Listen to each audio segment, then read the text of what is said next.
Salmo de número 8 diz assim, palavra do Senhor. Ó Senhor, Senhor nosso, quão magnífico em toda a terra é o teu nome, pois expuseste nos céus a tua majestade. Da boca de pequeninos e crianças de peito, suscitaste força por causa dos teus adversários, para fazeres emudecer o inimigo e o vingador. Quando contemplo os teus céus, a obra dos teus dedos, e a lua e as estrelas que estabeleceste, que é o homem que dele te lembres? E o filho do homem que o visites? Fizeste-o, no entanto, por um pouco menor do que Deus, e de glória e de honra o coroaste. Deste-lhe domínio sobre todas as obras da tua mão, e sob seus pés tudo lhe puseste. Ovelhas e bois, todos, também os animais do campo, as aves do céu e os peixes do mar, e tudo o que percorre as sendas dos mares. Ó Senhor, Senhor nosso, quão magnífico em toda a terra é o teu nome. Amém. Aleluia. Glória a Deus. Vamos orar. Deus, nós entregamos nas tuas mãos, ó Pai, as nossas vidas. E nesse momento, ó Pai, de reflexão, clamamos que o teu Espírito Santo nos conduza a um encontro contigo, Pai. Que a tua palavra saia da letra, mera letra, e se torne vida, e se torne viva em cada um de nós. Nós clamamos, ó Deus, que a tua palavra tenha significado em nossas vidas, Pai. E tudo o que fizermos seja para a honra, glória e louvor do teu nome. Amém. Assim oramos em nome de Jesus. Amém. Espera aí que eu preciso dobrar 3 pagininhas. Pronto. Agora deu certo. Nos tempos antigos, nos tempos passados, na história da igreja, nos dias idos, pregava-se, falava-se, vivia-se na igreja e na vida familiar o que nós chamamos de doutrina da mordomia cristã. Você conhece a doutrina da mordomia cristã? Somos chamados para ser mordomo, a doutrina da mordomia. Conhece, Fábio? Já ouviu falar? Já ouviu? Sim? Glória a Deus. Pode falar. O que você ouviu? Então tá bom. Nós, no mundo, no nosso dia a dia, no secular, às vezes nós temos uma impressão errada do que é mordomia. Porque mordomia virou sinônimo de vida fácil. Mordomia virou sinônimo daquele cara que está lá na rede, deitado na rede, balangando para lá e para cá. Alguém que está tranquilo, alguém que está com as contas pagas, alguém que está sossegado, alguém que não faz nada e passa alguém na rua e fala: que mordomia, hein? Não é assim? A ideia de que mordomia é uma vida fácil, é uma vida tranquila, uma vida sem contas. Mas o conceito ou a doutrina da mordomia cristã é justamente o contrário. Não é uma vida de facilidade, é uma vida de muito trabalho.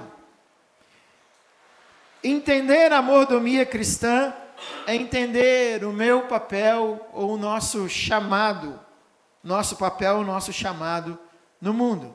Mordomia cristã é o contrário de ter uma vida regalada.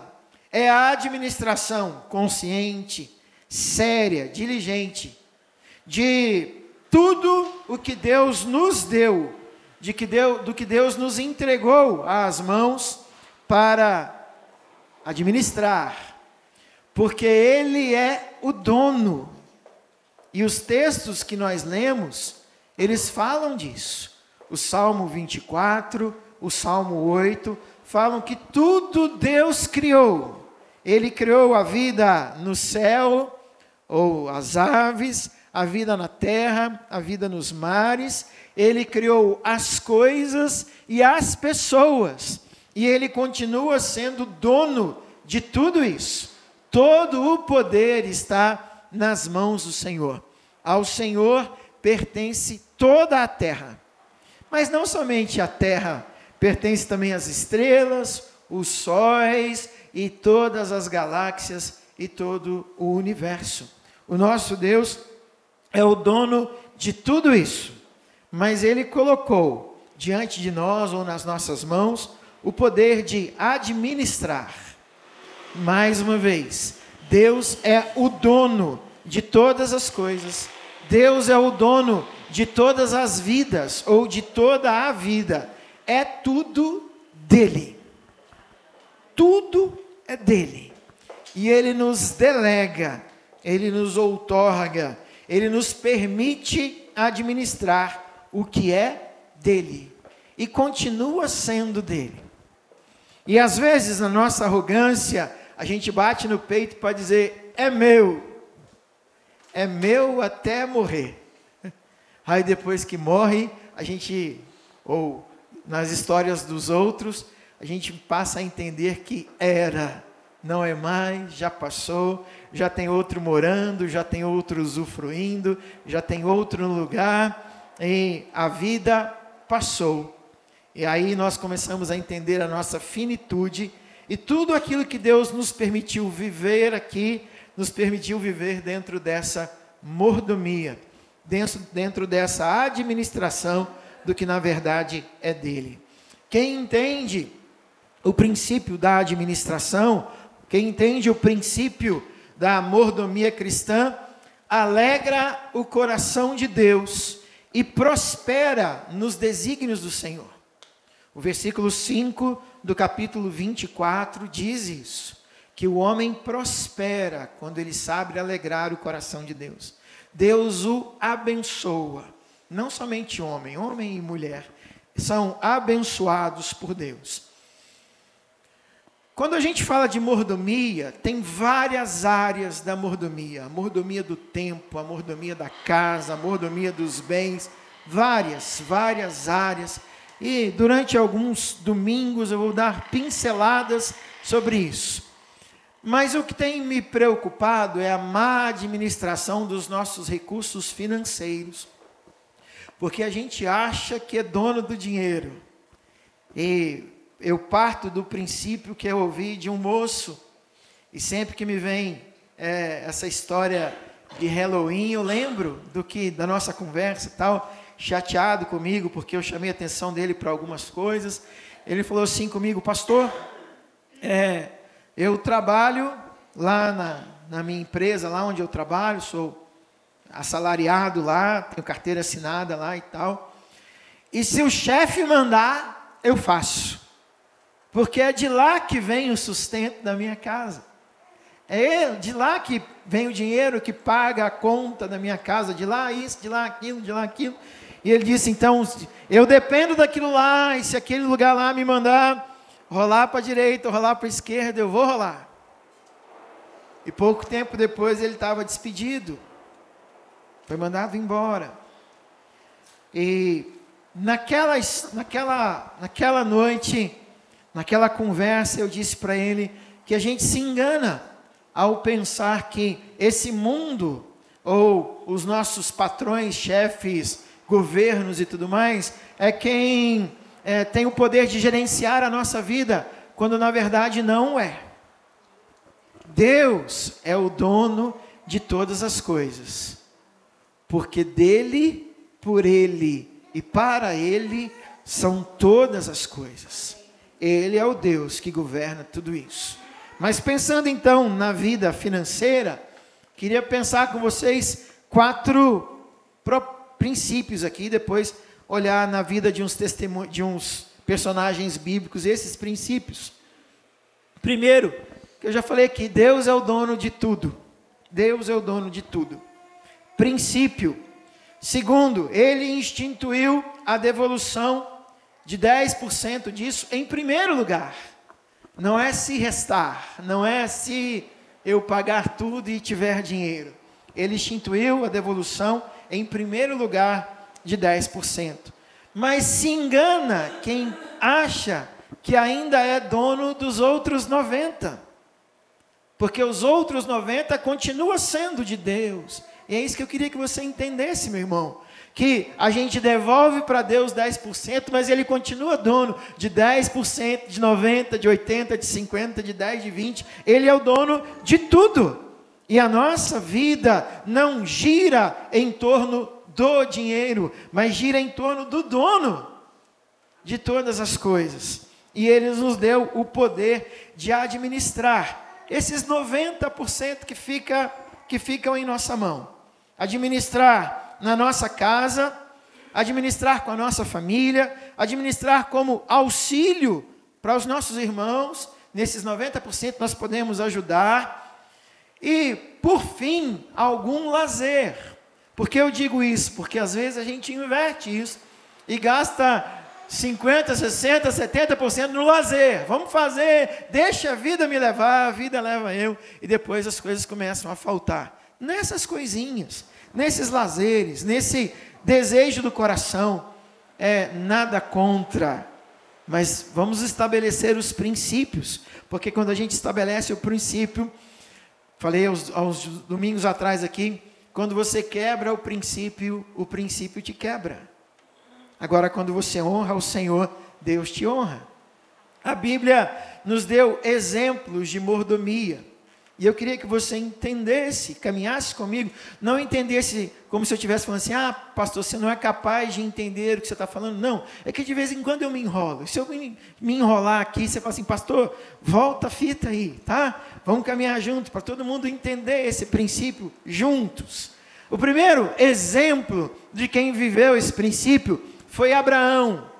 Mas não Abraão na sua própria vida, que eu quero dizer. Abraão na sua casa e naqueles que estavam com ele. Não esse Abraão, esse aí também. E aquele que está lá fora também, filho da dona Ivone, também está cuidando desses princípios aí. Mas Abraão, no capítulo 24, que nós estudamos semana passada aqui na escola dominical, capítulo 2, fala... Gênesis capítulo 24, versículo 2, fala que Abraão chamou um dos seus servos. E lá no versículo 2 diz assim, Abraão chamou o servo mais velho da sua casa. E diz que esse servo mais velho, ele governava tudo o que Abraão tinha. Toda a governança da casa de Abraão estava nas mãos desse servo mais velho.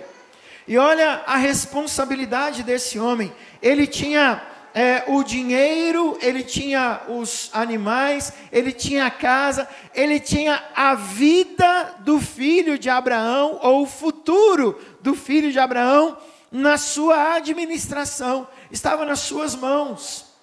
Tanto é que Abraão chama esse servo mais velho, provavelmente Eliezer, e diz para ele assim, olha, vai lá na casa dos meus parentes, não aqui entre os cananeus, e traz de lá uma mulher para o meu filho. Ela está aí, a Maria Liz está aí. E ele chama assim, olha, jura, faz juramento aqui de que você vai lá e vai cumprir esse propósito. Olha, esse moço administrava todos os bens. Esse moço, ele tinha até a educação do filho nas mãos. Toda a casa de Abraão estava na mão desse mordomo, desse administrador. E ele sai com os seus camelos carregados com ouros, com joias, com tudo de bom. E ele vai cumprir o propósito de chamar ou achar uma esposa, que a gente sabe que é Rebeca, para o filho de Abraão, que é o Isaque.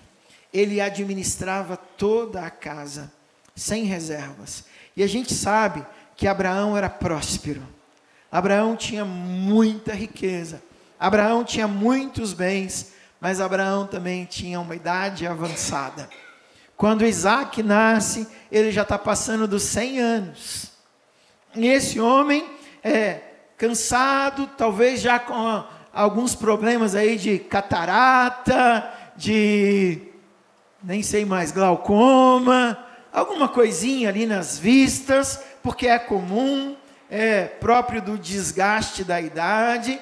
Esse homem já não conseguia mais ir e vir e administrar a sua casa, mas ele encontra um homem fiel, ele encontra um homem que vai administrar a sua casa e o futuro do seu filho. Ele entrega nas mãos deste homem tudo o que ele tem. A figura deste mordomo na Bíblia não é só para a gente olhar, ler e falar assim, que legal, que bacana, mas ele é exemplo para nós. Abraão confiou grandes coisas na mão deste moço, porque ele era um administrador fiel. E eu digo a você, meu irmão, minha irmã, quando nós nos tornamos administradores fiéis daquilo que Deus nos deu, Deus vai nos dar nas mãos também grandes coisas. É princípio. Quanto mais a gente caminha em fidelidade ao Senhor, mais o Senhor vai depositar coisas, bênçãos, pessoas, situações onde nós vamos demonstrar essa fidelidade, onde nós vamos demonstrar essa honra. O segundo personagem, mordomo, fiel, está em Gênesis capítulo 39. E eu queria ler com vocês Gênesis 39, o 4 e o 6, para depois voltar para o 5. Gênesis capítulo 39, 4 e 6. Cadê o Gênesis na minha Bíblia? Está logo ali depois de Apocalipse, né? Gênesis 39. José é vendido como escravo para um homem próspero, para um homem rico, chamado Potifar. Ele ocupa um alto cargo no governo do Egito. Ele devia ser administrador de pirâmides. Pirâmide já não dá certo hoje, né? Mas naquele dia dava, naquele tempo dava. Então, no capítulo 39, versículo 4, diz assim: logrou José mercê perante a quem servia, e ele o pôs por mordomo de sua casa, e lhe passou às mãos tudo o que tinha. Pula agora o versículo 6. O versículo 6 diz assim: Potifar tudo o que tinha confiou às mãos de José, de maneira que, tendo-o por mordomo, de nada sabia, além do pão com que se alimentava. José era formoso de porte e de aparência. Nada o Potifar sabia. Não sabia o quanto entrava, o quanto saía, o quanto colhia e o quanto vendia, porque toda a administração da casa de Potifar estava nas mãos de José. Mais uma vez, esse personagem bíblico é colocado aqui, não para a gente olhar para a história e falar que legal, ou que sofrimento, porque ele sofreu algumas coisas na vida, mas para nós entendermos princípios. E quais são os princípios? Quando nós administramos com fidelidade aquilo que Deus colocou nas mãos, vem o versículo 5.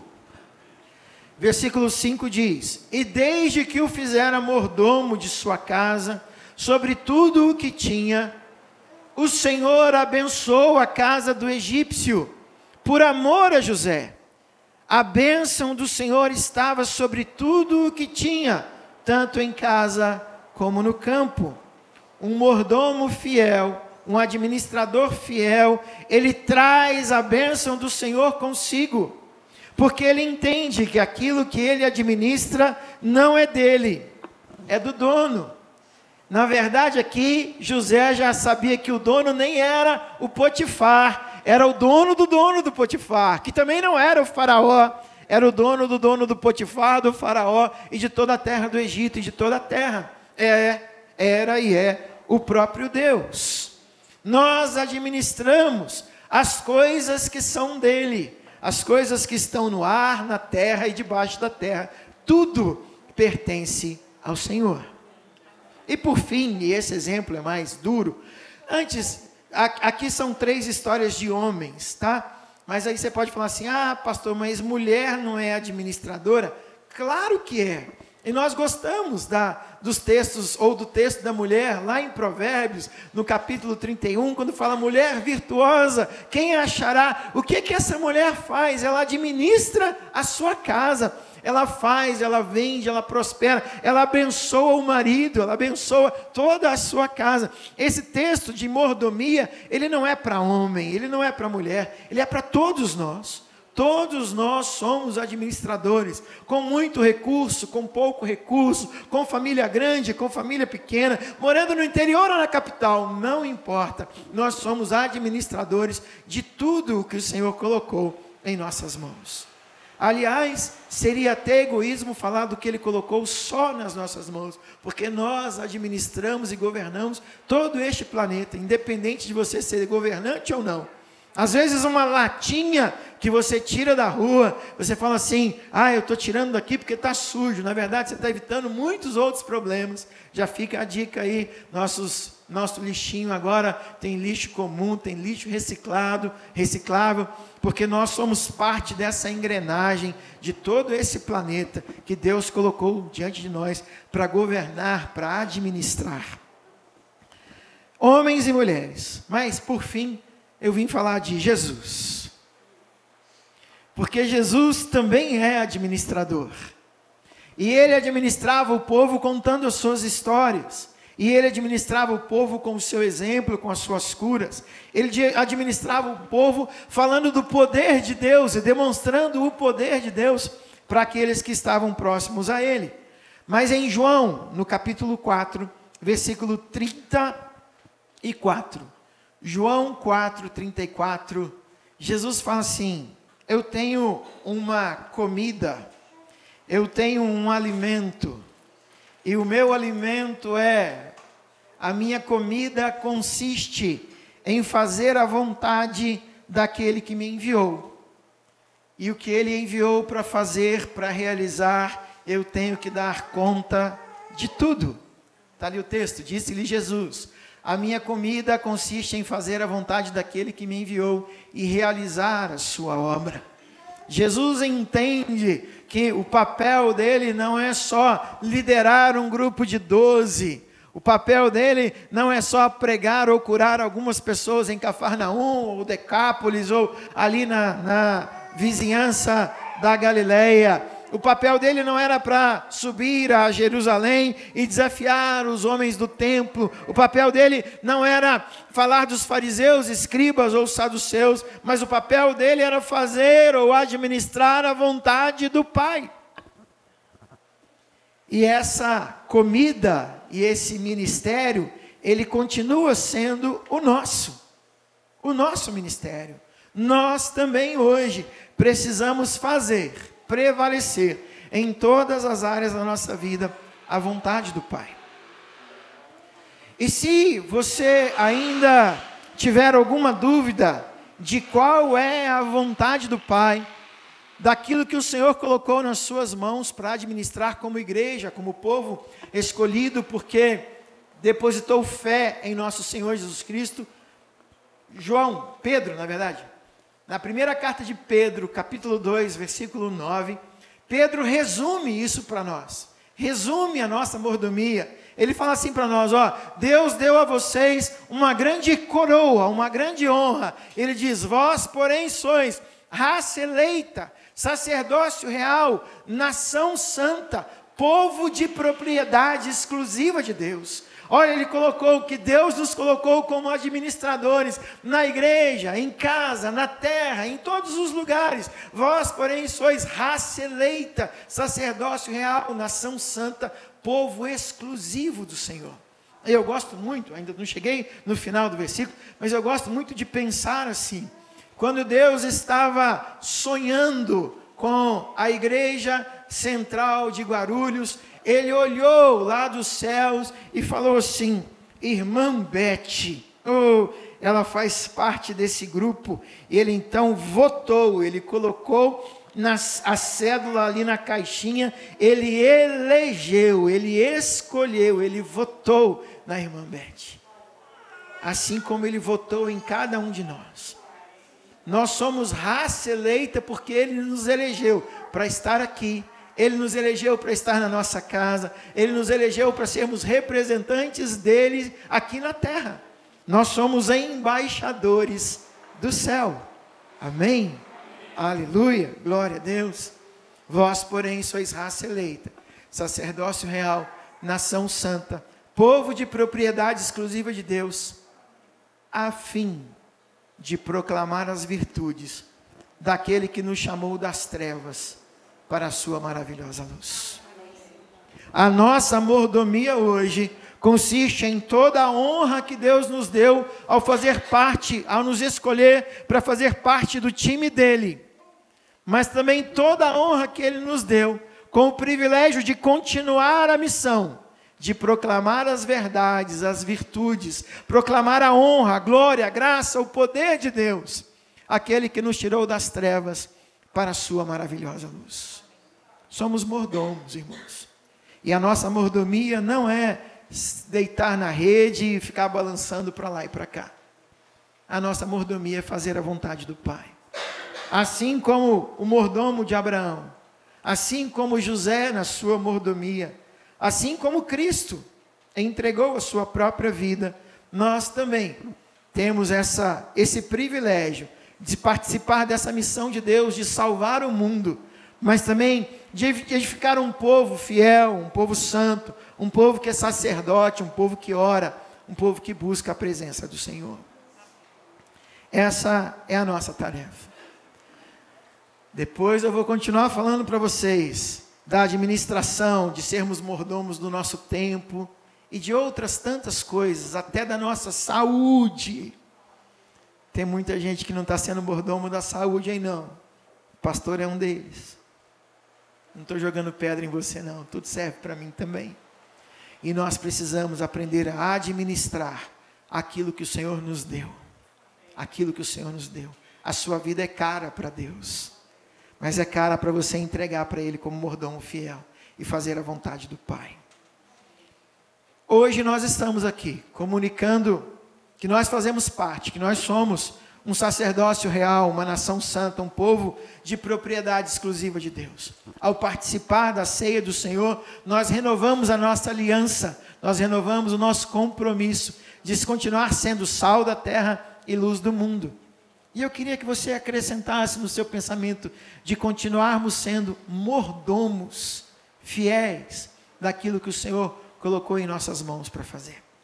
Mordomos fiéis. A fidelidade da nossa vida gera a fidelidade de Deus. A honra, ao honrar o Senhor nos honra. Ao organizar as coisas, ao colocar as coisas encaixadinhas nos seus lugares, Deus se alegra com isso. E Ele nos abençoa com isso.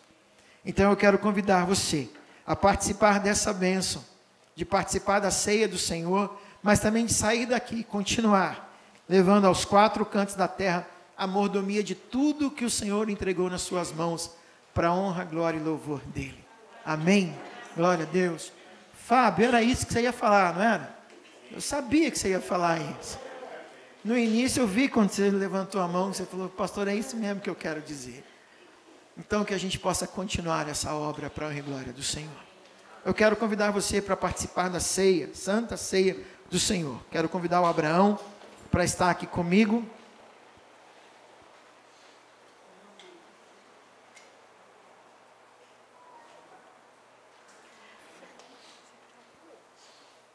E a gente brinca, mas essa é a última ceia com Abraão, né? E eu lembro direitinho quando eu conheci o Abraão.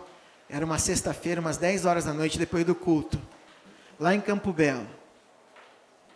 E aí eu cheguei perto dele assim, ele estava com aquele olhinho aberto, regalado assim, olhando os prédios lá em Campo Belo. Aí eu falei assim, meu filho, isso aí são os arranha-céus. Aí ele, arranha-céu. Sei lá, depois você vê o português aí. Aí ele falou assim, ai pastor, pena que é sexta-feira à noite, né? Eu falei, por quê? Ah, que eu queria ver eles arranhando.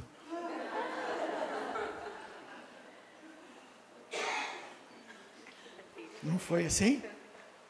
Foi?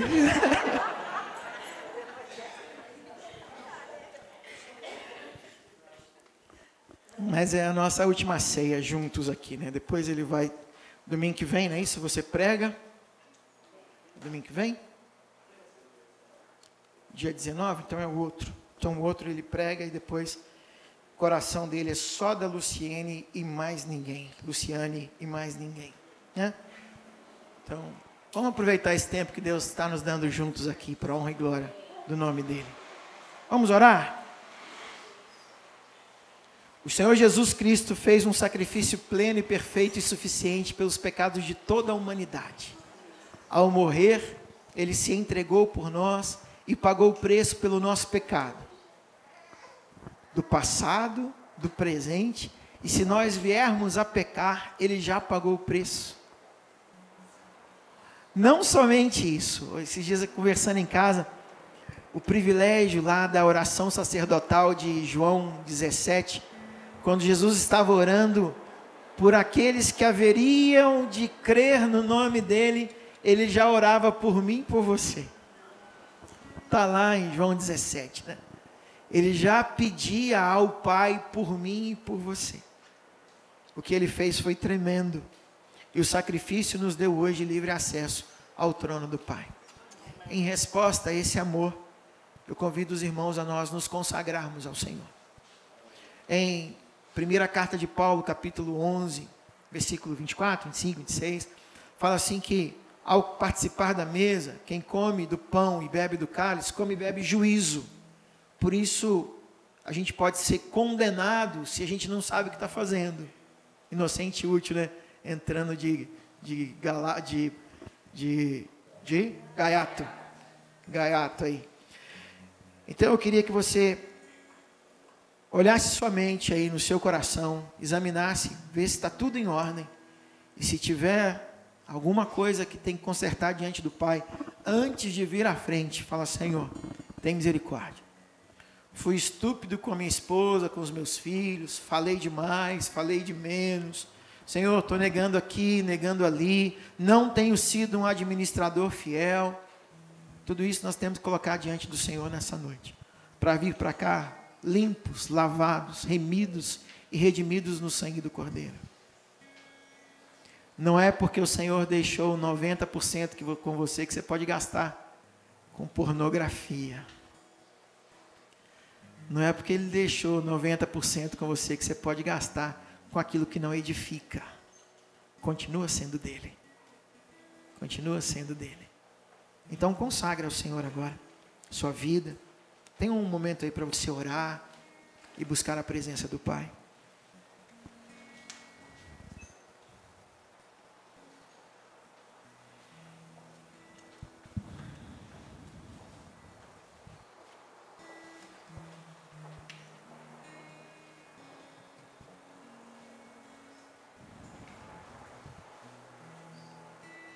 Nós clamamos pelo Teu perdão, Pai. Aquilo que cada homem, cada mulher está entregando no Teu altar agora, Senhor. Nós clamamos pelo Teu perdão. Senhor, a má administração do que o Senhor nos tem dado, nós clamamos pelo Teu perdão. Ó Deus, nosso orgulho, altivez, soberba, nós colocamos no Teu altar e clamamos pelo Teu perdão. Todas as vezes, ó Pai, que viramos as costas ao necessitado, nós clamamos pelo Teu perdão. Clamamos que o sangue de Jesus venha nos lavar e purificar.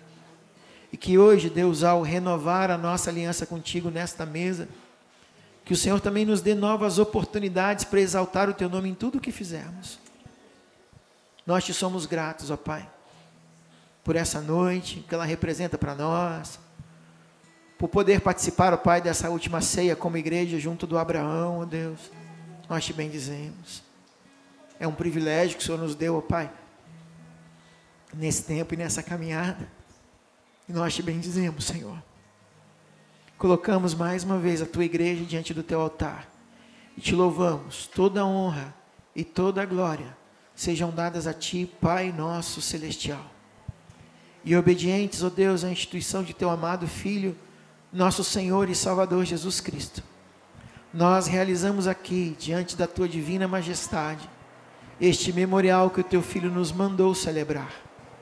Tendo na lembrança sua bendita paixão e morte, sua poderosa ressurreição e ascensão, nós te rendemos graças, ó Pai, pelos inumeráveis benefícios com que elas nos agraciam. E humildemente nós te suplicamos, Deus, que o Senhor nos ouça em Jesus Cristo e conceda que cada um aqui, ó Deus, seja cheio do teu Espírito Santo, transbordante da tua unção, Pai, para poder proclamar até os confins da terra a tua verdade, a tua virtude, a tua honra, a tua glória, Pai, daquele que nos chamou das trevas para a sua maravilhosa luz. Nós consagramos a ti a nossa vida, consagramos a ti estes elementos, ó Pai, para que ao comer do pão tenhamos comunhão com o corpo de Cristo, ao beber do cálice tenhamos comunhão com o sangue da nova aliança em Cristo Jesus. Por isso clamamos, ó Deus, que a nossa vida e que estes elementos sejam abençoados pelo Senhor. Nós queremos caminhar debaixo de bênção, Pai. Nós queremos caminhar honrando os princípios eternos que o Senhor colocou para nós. Nós queremos caminhar em obediência à tua palavra e à tua vontade, Deus. Abençoa a tua igreja nessa hora. Abençoa teus filhos e filhas reunidos aqui, Pai.